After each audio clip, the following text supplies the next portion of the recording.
नमस्कार, मैं श्यामगिरी। आप देख रहे हैं टीवी टीएफडी इंडिया। टीवी टीएफडी इंडिया में आप सभी दर्शकों का स्वागत है। पश्चिम बंगाल के अंदर बवाल थमने का नाम नहीं है और ममता बनर्जी के भतीजे अभिषेक बनर्जी पर एफआईआर दर्ज हो गया, गृह मंत्री अमित शाह पर टिप्पणी करने को लेकर। चुनाव के वक्त आप दर्शकों को याद होगा कि अमित शाह ने जो कहा था कि जो सीआरपीएफ और पैरामिलिट्री फोर्स लगी है, 2.5 लाख से 3 लाख तकरीबन फोर्स लगी थी चुनाव के वक्त, क्योंकि बहुत बड़ा वाला तीर मारना था भाजपा को, जो तीर मारकर सत्ता में भी आई है। तो उन्होंने कहा था चुनाव के बाद भी यह हटेगी नहीं और टीएमसी के गुंडों को उल्टा लटका दूंगा। मैं नहीं कह रहा हूं, गृह मंत्री का आधिकारिक बयान रैली में था, यह आखिरी चरण के मतदान के वक्त। उसको लेकर के अभिषेक बनर्जी ने कुछ टिप्पणी की थी। अब अभिषेक बनर्जी को लेकर के भारतीय जनता पार्टी के कार्यकर्ता बड़ी आहत हैं, क्योंकि सत्ता आ गई है तो एफआईआर दर्ज करा दिया गया है। हकीकत यह है कि ममता बनर्जी और अभिषेक बनर्जी को शिकंजे में कसने की कोशिश भाजपा कर रही है। लेकिन अमित शाह का बयान कितना निंदनीय था, कितना सौभाग्यशाली था बंगाल के लिए, कि जैसे ही चुनाव आयोग के स्कोर बोर्ड पर दोपहर 12 बजे के तहत 4 मई को भारतीय जनता पार्टी के आंकड़े बहुमत के आते हैं, तो वह स्कोर बोर्ड वहीं पर रुक जाता है शाम को 5 साढ़े 5 बजे तक, और फिर खेल शुरू होता है चुनाव जिताने का, चुनाव आयोग का। इसी बात को लेकर अभिषेक बनर्जी ने कहा कि 6 घंटे का सीसीटीवी फुटेज दिखा दिया जाए। अलग अलग तरह की बातें हुई। चुनाव में धांधली तो हुई है, इस बात से इंकार नहीं किया जा सकता, यह बात सत्य है। लेकिन न्यायपालिका इस पर न्याय देने को तैयार नहीं लग रहा है। लेकिन ममता बनर्जी ने इस्तीफा भी नहीं दिया मुख्यमंत्री पद से।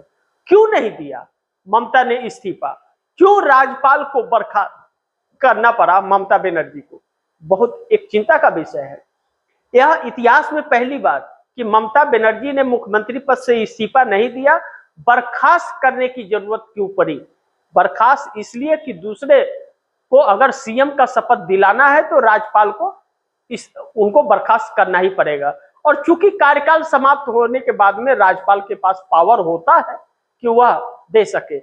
लेकिन ममता के इस्तीफा न देने के पीछे बहुत बड़ा कारण था, क्योंकि जिस तरह से महाराष्ट्र में उद्धव ठाकरे के साथ हुआ, सुप्रीम कोर्ट ने कहा अगर आप इस्तीफा नहीं दिए होते तो आपको हम मुख्यमंत्री फिर से बना देते। लेकिन यहाँ चुनाव प्रणाली की बात है। अब जो भी हो, आगे न्यायपालिका का है और न्याय की उम्मीद नहीं है। लेकिन बंगाल में उन 2.5 से 3 लाख पैरामिलिट्री फोर्स और सीआरपीएफ का जिस तरह से दुरुपयोग किया गया, केंद्र के द्वारा किया गया, क्योंकि सीआरपीएफ जो आई थी किसके तहत है? वह लाजमी है कि राज्य सरकार के तहत नहीं, होम मिनिस्ट्री के तहत है।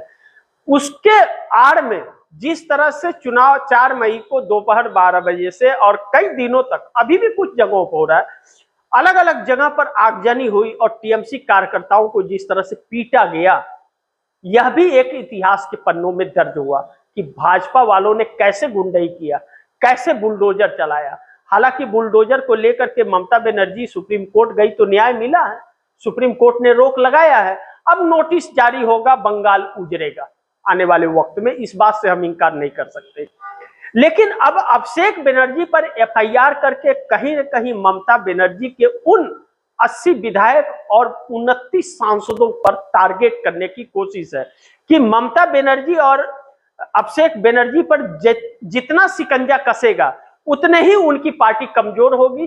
कहीं ऐसा तो नहीं कि भाजपा का प्लान अरविंद केजरीवाल को जैसे जेल में भेज करके और आम आदमी पार्टी को तोड़ने की कोशिश की थी, वैसे ही कोशिश बंगाल के अंदर भी कर रही है? कुछ भी हो सकता है, कहने को कुछ नहीं, लेकिन भाजपा इसके लिए जानी जाती है और बंगाल में ममता को तोड़ने की भरपूर कोशिश की जा रही है।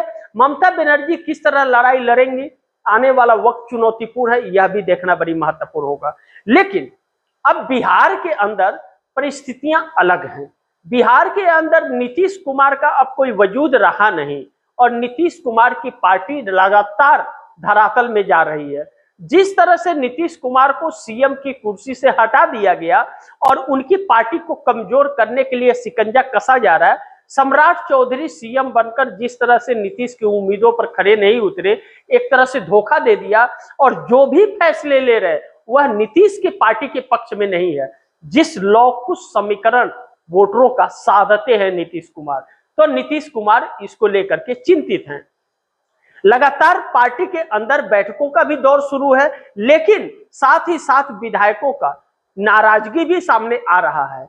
ऐसे में कुछ सांसद और विधायक ज्यादातर नाराज बताए जाते हैं। Tejashwi Yadav leader of opposition है, विपक्ष में है आरजेडी के, लेकिन तेजस्वी यादव अब जिस तरह से सम्राट चौधरी सरकार में मंत्रिमंडल बांटा गया है, जिस तरह से दबंगों का एक स्थान बना है, उसको लेकर के तेजस्वी यादव कहते हैं कि गुंडों की पार्टी है। ऐसे ही लोगों को यह मंत्री बनाते हैं, दबंग लोगों को, आरोपी वालों को, जिसके ऊपर केस चल रहा है, जिसके ऊपर अलग अलग तरीके के केस है। बहुत गर्म राजनीति है।